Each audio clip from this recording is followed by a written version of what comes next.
একটি ঘন জঙ্গলে এক চতুর শিয়াল বাস করত।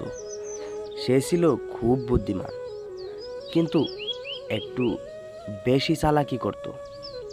জঙ্গলের সব প্রাণী তাকে ভয়ও পেত, আবার তার বুদ্ধির জন্য সম্মানও করত। একদিন শিয়ালটি খুব ক্ষুধার্ত হয়ে পড়ল। অনেক খোঁজাখুঁজি করেও সে কোনো খাবার পেল না। হঠাৎ সে দেখল একটি কাক গাছের ডালে বসে মুখে এক টুকরো মাংস নিয়ে আসে।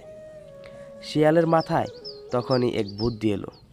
সে গাছের নিচে দাঁড়িয়ে মিষ্টি করে বলল, ও হে কাক ভাই, তোমার গলা তো খুব সুন্দর।